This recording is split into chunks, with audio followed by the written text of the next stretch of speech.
Hello, everyone. My name's Jeroen Hoppe. I'm part of the Down to South London podcast. And today I've got Rahul Shah with me. We're talking today about the mass exodus of landlords. Now, the reasons being why we've covered in some other posts, finance, regulations. Today, we're going to dive into some regulatory issues. Now, Rahul and I have known each other for a number of years, and Rahul invests in South London and other parts of London as well, mind.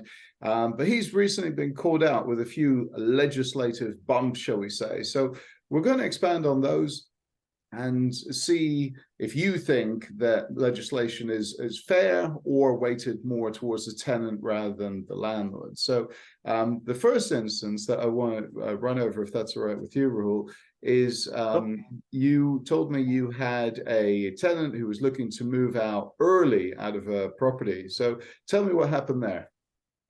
Yeah, so the scenario there was it was a AST with 4 sharers. They were all on a 12-month fixed term contract. Part of the way through the contract, I think sort of month 6 or 7, one of the tenants wanted to move out. So I wanted to try and accommodate the request and said, look, if you can find an alternative tenant to replace you that's going to be acceptable to the existing tenants, we can look to bring your contract to an end and substitute that with the new tenant. Now, I was aware that it was going to be quite a laborious process just in terms of the paperwork involved, because all 4 existing tenants were overseas nationals. It was a tenancy that I'd set up myself. There was no agent involved, so these people had been referred to me. And I remember at the time doing all the due diligence in terms of right to rent checks, the referencing. It seemed quite onerous. So on this occasion, with the substitution, I was aware it's going to be a lot of hours work for me. So I reached out to an agent that had let some properties for me before, asked them if they'd assist me. And they said, yeah, they'd do everything in terms of organizing referencing on the new tenants, doing all the right to rent checks, all the other compliance stuff, and then also coordinating the release documentation for the existing tenant and, signing up the new tenant accordingly as well. And they'd quoted me a fee of £750 plus VAT to do that. I didn't think that was unreasonable at all, because I knew how much time it had taken me just to do the original tenancy. So it didn't seem untoward to me. In the back of my mind, maybe I was aware of some tenancy fee act before, but I didn't really think it sort of covered me because I've never charged tenants fees previously. So I discussed this with the outgoing tenant and said, look, we can accommodate this, but there's going to be a cost involved and I need to pass that cost on to you. They were happy with that. And we started the process.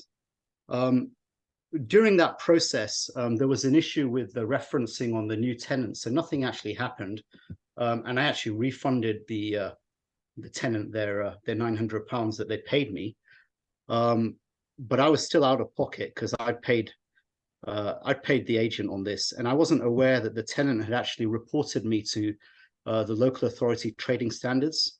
Oh, wow. So you actually paid the money back to the tenant, but you still had to pay the agent for their work, despite the new tenant failing the referencing requirements. Yeah, I mean, I just paid the money back because, I paid it back. I didn't want any issues. But I wasn't aware at the time that they'd also reported me to trading standards. Wow. So I got a letter from trading standards. I explained the situation. I explained that, look, I've been a landlord for some time. I'm not looking to profiteer out of this. There'd been open dialogue with the tenant. I wanted to try and accommodate them. And all I was doing was literally trying to reimburse costs that I would incur in doing so. They replied back to me saying, neither here nor there. I was still in breach, and issued a fine. Thankfully, it wasn't the 5K fine they'd originally threatened me with. It was significantly less than that, but it still seemed a little bit of a kick in the teeth, whereby I was getting fined when I was really only trying to do a tenant a favor and accommodate their wishes. So, one of my worries here is go on. So the tenant asked to move out early. It was a fixed term contract. Yes. They found the replacement, or you did? they'd found a Okay. replacement. So they come to Yeah. you and say, "Oh, we're going to swap Fred for Henry," and Yes. you go, "Okay, well, references need to be." There's a process involved. Yeah. There's a process involved, and Yeah. obviously, I'm not going to do it. I'm busy. I'm going to outsource it. This is what it costs. Yes, we'll go ahead. Yes, here's the money. Oh, the Correct. new tenant's no good. All right, here's your money back. And then Yes. you end up with a fine because you asked for money that they agreed to pay, which Correct. according to the law, you're allowed to charge reasonable expenses incurred. You did incur this Yes. expense. So in fact, Yes. you're left out of pocket now because you've incurred the expense and you've paid the tenants back. Did the agent charge you the full 750 plus VAT? Or was They there some did. concession? Oh, okay, so there was no No, concession. So whether there's the no lesson went concession. through or not, that was irrelevant. So you're now £900 out of pocket because the Correct. tenant was no good in the end. And what Plus was my the fine. plus your fine? Yeah, that was my point. What was the fine from the council? Well, it had been reduced from 5,000 to £200, so it Wow. was Okay. significantly less than they're initially proposing. I think in reality, obviously, if they'd have charged me 5,000, I wouldn't have paid it, and it would have gone to a tribunal. And I think in reality, the officer probably knew that they didn't have a very good case against me. I had all my receipts. Yeah. I could just, well, I could just tell the truth. Truth speaks for itself, really. Yeah.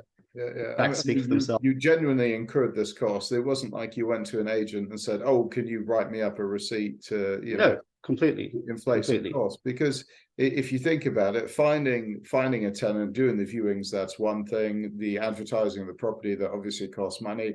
They didn't have to do that. I mean, normally when you pay an agent to find you a tenant, there's a percentage commission involved, which can run into the several thousands of pounds, bearing in mind the rents in London. So a fee of 750 plus VAT or 900 quid to the layman, that seems pretty reasonable for the amount of time, expense, all the rest of it, especially when there's an overseas guarantor involved as well. Yep. So It seemed reasonable to me. My worry with this going forward is that in future, if I'm asked to sort of provide some leeway to a tenant, I've got no incentive to do so. In fact, the incentive is just to stick to the terms of the contract, because if I try and accommodate a tenant or be flexible, I'm just kind of shooting myself in the foot to some extent. Bad landlord. I mean, why would you be nice to tenants? Bad landlord. You have to act absolutely, like absolutely. But I think crazy. a lot of this sort of legislation has unintended consequences, and the people behind it don't necessarily have the foresight to see what these unintended consequences are, and ultimately, the people that are losing out are ultimately going to be the tenants as well, and these are apparently the people they're trying to help. Well, yeah, the irony is that, they're moving forward with this whole, tenants can rent as long as they like. They can give 1 month's notice. Landlords aren't allowed to use the normal 2 month notice to bring the tenancy to an end. Yes. You have to go into repossession. You have to let your mortgage company do it if you actually want the flat back. But Absolutely. this is a crazy development. So that's on tenant fees. Now, I know there is some kind of cap of £50 when you're doing the work yourself, but there is a caveat to that. Like I said earlier, it's if you genuinely incurred this expense, the expense is reasonable, which you thought it was. But I'm sure I could have probably pushed back, but I just needed to park this and move on. That's the thing. And Right? only so much time you want to spend on these kind of this is small stuff. It's trivia. I needed to move on, but it sets the wrong precedent. I think so as well, and I almost wish that they would have stuck to the £5,000, and you could have taken it to tribunal. I would have, yeah, absolutely. Things like that make the papers, and things like that really highlight the fact that landlords are really being penalized for nothing, really. I mean, hey, you're just trying to do them a favor by letting one move out, the other move in, which is a totally normal situation, by the way. I mean, we've all been renting flats for years, and this will not have been the first time, and it won't be the last time that, you know, a group of four move in and one of them, you know, shacks up with a partner, or they want to move to Dubai for a job opportunity or what have you. Life changes, right? You can't have four people move in and none of their lives change within 12 months. That's nigh on impossible. And back in the day, it used to be a sublet situation whereby, oh, you know, I'll just get mates to take over my room. But here we are, everything wants to be done by the book, and we're all playing by the rules, you know, the rules that are set out. We're trying to act in the spirit of the law, and look where we are, we get punished. Now, I'm very surprised actually that the tenant did go and complain despite getting their money back. I mean, they probably didn't think this through. So what happens? I'm just wondering if there's something going on here where tenants have become a little bit more litigious. It's almost like, I wouldn't be surprised if their social media accounts have, you know, like you had the ambulance chaser lawyers. Oh yeah, there you go. A similar thing. And you know, now with like things like ChatGPT, you know, I was amazed I saw some email trails of the correspondence, and these are overseas students with very limited English. And you're just thinking, wow, this has been written. It's quite good prose. You've got an AI to write this. And yeah, I mean, it's just the beauty of ChatGPT now, you know. That's crazy. That's absolutely nuts. It's funny that. And all right, so that's on tenant fees. And what's the other thing that you wanted to highlight today? So HMO licensing.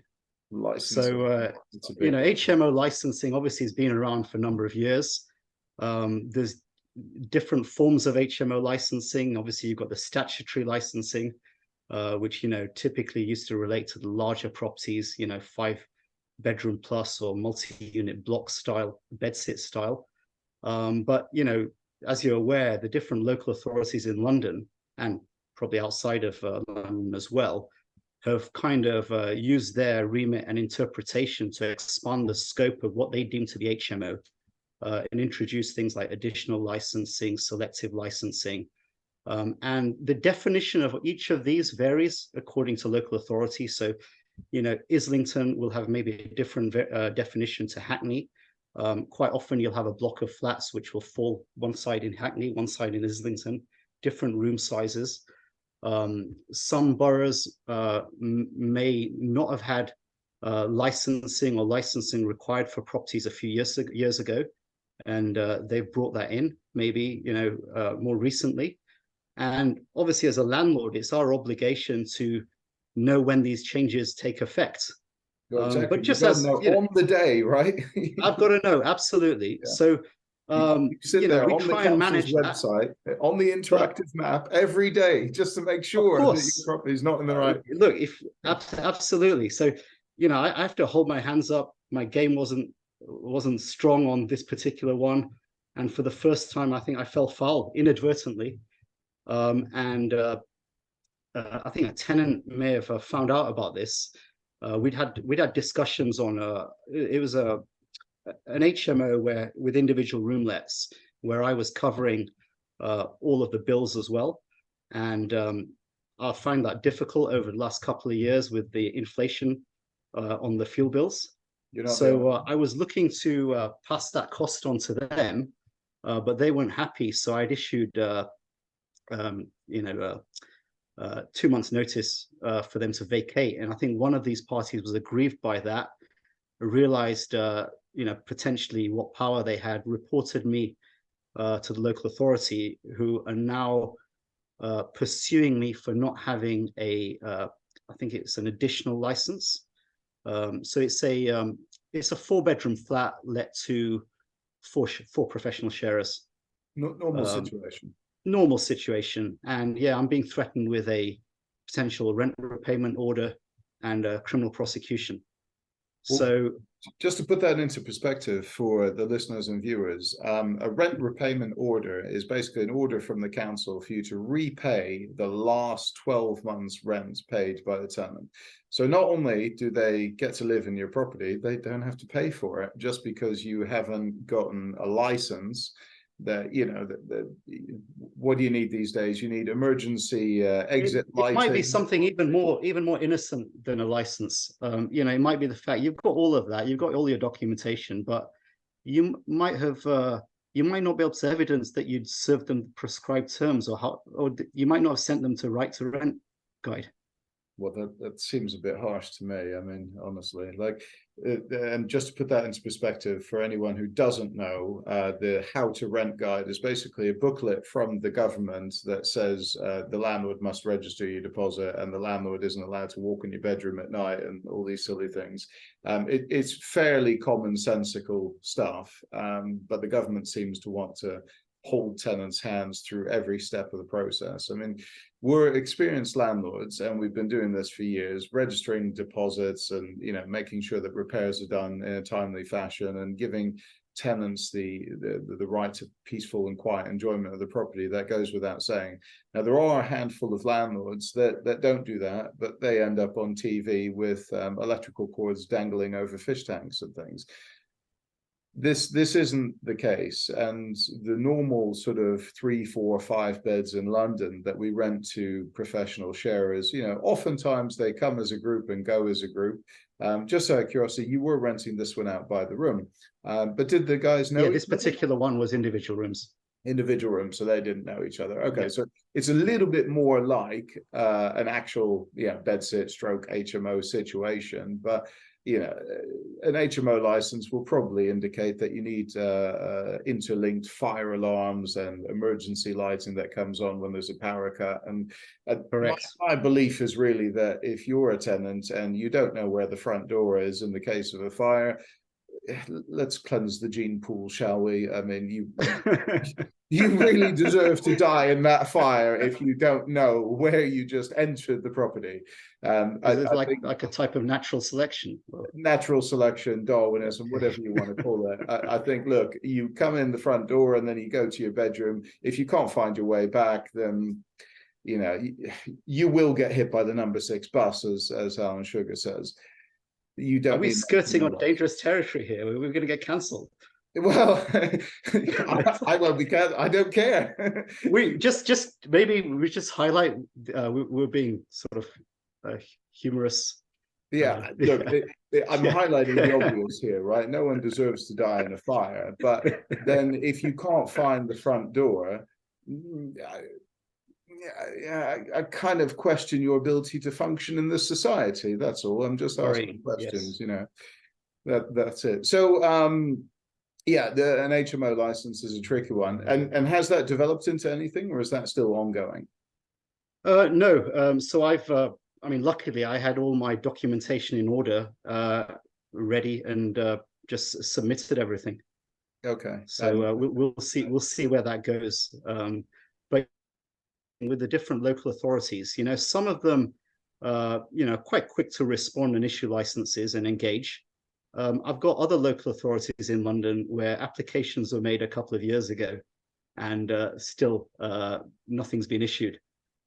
So, you know, I feel some of the local authorities are literally all they want is the application and the fees paid.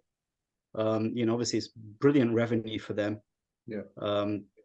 Doesn't go via central government. And I think they can use it as they wish as well. Well, I can attest to this. I put an application in for a property in Lewisham in 2020, and I'm still waiting. Still waiting for that license. So, but wow. Thankfully, you are within the remit of the law as long as you've made the application. I think making the application, yes, and paid the fine. making the payment. Yeah. Exactly. If you've written the check, then you're good. then we don't care. We don't really care about tenant safety or anything. Not that an HMO license will make it any safer, unless you are dangling electrical cords over fish tanks. But yeah, the crux of it is that yeah, regulation can be a good thing, but I think yes. Would you agree with me in saying that the property sector has become over-regulated? I would say it's become over-regulated. And I'm not talking about it from my vested interest. I'm talking about it's become over-regulated so that you've got bad outcomes ultimately for the tenants who they're trying to help. Because all that happens is when you create unnecessary regulation, you increase costs for landlords, and those have to be passed on elsewhere. And ultimately, it's the tenant that ends up paying for this. Well, this is it, right? We've seen astronomical rent rises in London over the past 2 years. and it's no sign of stopping. We've got increased interest rates and increased regulation. It's very much, I mean, money flows where it grows, right? So over the previous, I mean, out of the last 20 years, I'd say that the first 10 were very good for property investments. And the last 5 years, we've seen a lot of regulatory changes and a lot of cost increases. You know, if you're renting HMOs with bills inclusive, obviously energy rates have gone up. Council tax, yeah, it's a thing that might get passed on to the tenants, but we might have to swallow that as well. So again, rents will go up because ultimately it's a commercial enterprise, right? We put money into property in order to get a return.